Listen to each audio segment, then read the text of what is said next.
건강을 위해 하나만 끊어야 한다면 이것부터 끊으세요.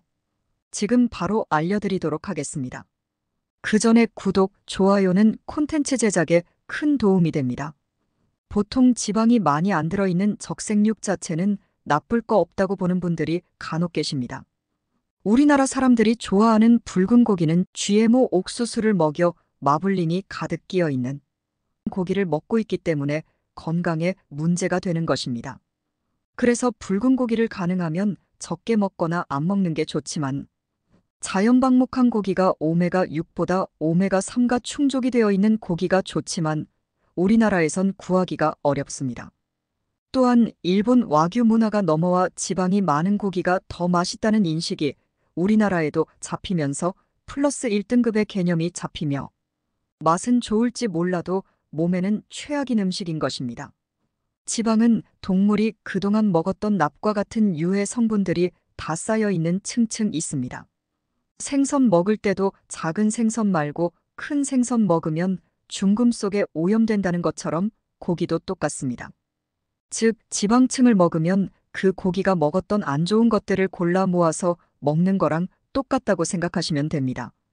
반대로 백색육의 경우 낮은 지방과 칼로리 높은 단백질로 인해 체중 관리와 심혈관, 건강에 도움을 주니 적색육 드시고 싶다면 백색육과 골고루 섞어 건강 챙기시기를 바랍니다. 다음은 술입니다. 소주는 증류시켜 원료의 술맛이 살아있고 귀하게 마시는 게 원래 소주인 지금 우리나라의 초록색 소주는 그게 아닙니다. 알코올이란 그 역한 것에 향료와 아스파탐 같은 감미료를 첨가하여 취하는 목적으로 마시고 있는 게 우리나라 희석식 소주입니다.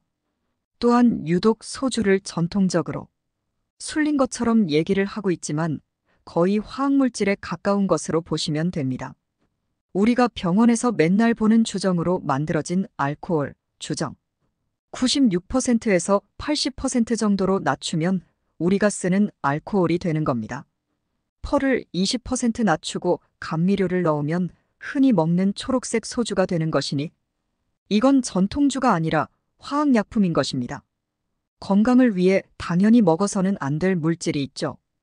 또한 매일매일 간에 부담을 주는 것이니 아무리 와인을 마시더라도 건강을 위해 술을 줄이시고 금주하기 바랍니다. 다음은 가공식품입니다. 가공된 음식들은 당연히 피해야 합니다. 먼저 가공식품은 음식을 산업적으로 가공해 음식에서 추출한 화학적으로 변형된 물질에 첨가물을 넣어서 만든 인공식품을 의미합니다. 이러한 가공식품은 소금, 지방, 설탕을 많이 함유하고 건강에 필요한 비타민, 미네랄, 항산화 성분이 부족합니다. 이런 가공식품을 장기적으로 섭취할 경우 여러 변화가 있지만 그중 4가지를 알아보도록 하겠습니다. 먼저 혈당의 갑작스러운 변화입니다. 가공식품에는 설탕과 과당이 많기 때문에 혈당의 급격한 상승과 연이은 혈당의 갑작스러운 저하가 나타납니다. 즉, 세포에 유입되는 포도당의 변화가 심해지면서 세포 및 혈관 손상이 발생합니다. 이 과정이 장기적으로 반복되면 인체의 구조 및 기능 이상으로 연결됩니다. 다음은 장내 세균층 변화입니다. 먼저 장내 세균층은 미생물군의 주요 구성원인 세균의 집단을 의미합니다. 가공식품 안에 존재하는 첨가물, 첨가당, 단순당은 장내 존재하는 효모, 곰팡이와 같은 병원균의 먹이로 작용하기 적합합니다. 그 결과 장내 세균층이 건강하지 못하게 변화되고 장에서 생성되어야 하는 호르몬, 비타민, 신경전달물질이 제대로 생성되지 못합니다. 또한 이렇게 번식된 변형균은 장애에 국한되지 않고 전신을 돌면서 장질환, 면역계 비정상화 등 전신 건강을 위협합니다. 다음은 만성염증입니다. 가공식품 내의 설탕, 소금, 식물성 오일, 호화지방 및 트랜스지방은 염증 지표를 증가시킵니다. 또한 가공식품에 존재하는 단순당, 첨가당은 인슐린 수준을 증가시켜 염증을 촉진합니다. 이러한 만성염증은 만병의 근원으로 전신 건강을 위협합니다. 마지막으로 영양성분 부족입니다. 가공식품으로 열량을 채우면 건강에 필요한 비타민, 미네랄, 항산화 성분을 얻을 수 없습니다. 또한 가공식품의 첨가물은 필수 신경 전달 물질 및 호르몬 생성을 방해합니다. 예를 들어 고과당 식단은 세로토닌의 생성을 감소시켜 기분 조절을 방해하는 것처럼 말입니다. 그렇다면 우리는 왜 가공식품에 쉽게 노출이 될까요? 먼저, 현대인의 바쁜 스케줄은 자연스레 바로 먹을 수 있는 가공식품을 선호하게 되었습니다. 간편하고 저렴하게 배를 채울 수 있기 때문입니다. 스트레스, 감정 노동에 대해 인간에게 즉각적인 보상이 설탕이라는 것을 잘 알고 있는 식품업계에 자극적이고 중독적인 광고 및 제품 출시에 바쁜 현대인들은 쉽게 현혹됩니다. 그러니 건강을 위해 잠깐 시간을 내서 구매하려는 제품 설명서와 성분표를 살펴보시고 외식을 줄이고 집에서 음식을 만들어 드시는 것을 추천드립니다. 만약 집에서 요리하는 것이 여의치 않다면 되도록 가공 정도가 덜 된 식품을 선택해 보세요. 예를 들어 햄버거, 감자튀김, 탄산음료 대신 구운 치킨, 샌드위치나 과일, 물 또는 저지방 우유를 선택하시는 것을 추천드립니다. 그리고 무엇을 먹는지도 중요하지만 식습관 또한 무시할 수 없습니다. 당장 매운 음식이나 짠 음식을 먹으면서 위험위경향이 우리나라 사람들에게 굉장히 많고 정상인 위가 적고 위험이 있는 위가 내시경에 보면 거의 대부분인 것이 요즘 현실입니다. 그렇기 때문에 식습관을 바꾸지 않으면 계속 건강은 악화될 수밖에 없습니다. 이런 이유들로 여러 가지 식단 얘기가 나옵니다. 지중해 식단이나 현미 채소식, 저탄고지가 그 예입니다. 이처럼 여러 가지 다이어트 방법과 다양한 식단이 있습니다. 그보다 먼저 식습관을 개선해 보시기를 바랍니다. 먼저 고열량 음식을 감추세요. 구글 뉴욕 사무소에서는 고열량 초콜릿, 캔디는 불투명한 용기에 담고 견과류나 무화과 같은 건강에 좋은 간식은 잘 보이는 유리 용기에 담아놓는 실험을 했습니다. 그 결과 7주 동안 사무소 직원들이 섭취한 열량이 약 310만 칼로리 적어진 것으로 나타났습니다. 그러므로 먹고 싶은 고열량 식품은 되도록 감추는 게 좋습니다. 다음으로 향신료로 풍미를 더해주세요. 햄버거 판매점에 있는 버거와 쉐이크 등의 냄새가 비슷한 것을 알 수 있습니다.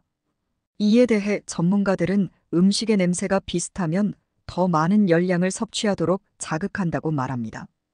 플레이버 저널에 실린 연구에 따르면 음식의 냄새가 덜 자극적일수록 더 많이 먹는 것으로 나타났습니다. 따라서 허브나 소금이 들어가지 않는 향신료를 음식에 넣어 풍미를 더하는 것이 열량 섭취를 줄일 수 있는 한 가지 방법이 됩니다. 여기에 소금 대신 허브 등의 향신료를 넣으면 열량 섭취도 줄일 수 있습니다. 그리고 조명을 낮춰보세요. 심리 리포트 저널에 실린 연구에 따르면 어둑한 조명과 감미로운 음악이 흐르는 편안한 환경에서 식사를 한 사람들은 일반적인 환경에서 식사를 한 사람들에 비해 175칼로리 덜 섭취한 것으로 나타났습니다. 다음으로 과일 주스를 마시지 말고 생과일을 먹는 것입니다. 하버드 공중보건대학 연구팀에 따르면 과일 주스를 매일 한 컵 이상 마시는 사람들은 제2형 당뇨병 발병 위험이 21% 높은 것으로 나타났습니다. 반대로 일주일에 2번 이상 블루베리나 포도, 사과 같은 생과일을 먹는 사람들은 제2형 당뇨병 위험이 23% 줄어드는 것으로 나타났습니다. 다음으로 먹기 전에 에피타이저를 먹는 것입니다. 정식 식사 전에 수프나 사과를 에피타이저로 먹으면 섭취 열량을 20% 줄일 수 있다는 연구 결과가 있습니다. 다음으로 물을 자주 마시는 것입니다. 임상내 분비대사 전원의 실험에 따르면 실험 참가자들에게 약 0.5리터의 물을 마시게 했더니 이들의 대사율이 30% 증가한 것으로 나타났습니다. 참 다양한 식습관이 있죠. 한 번에 전부를 바꿀 수는 없으니 여러분 자신에게 적합한 것을 취득하시어 건강을 챙기시기를 바랍니다. 오늘의 영상은 여기까지입니다. 오늘 이렇게 건강을 위해 끊어야 하는 음식 3가지와 그에 맞는 식습관을 알아보는 시간이었습니다. 여러분에게 유익한 내용이었나요? 아는 부분도 있을 테고 몰랐던 부분도 있었을 것입니다. 알고 있던 부분들은 다시 한번 상기시키고 몰랐던 부분들에 있어서는 새롭게 알아가는 귀한 시간이 되었기를 바랍니다. 이번 영상이 좋았다면 구독과 좋아요 부탁드립니다. 감사합니다. 다음 영상에서도 여러분과 함께 하겠습니다. 건강에 도움이 되는 영상을 가지고 찾아뵙도록 하겠습니다.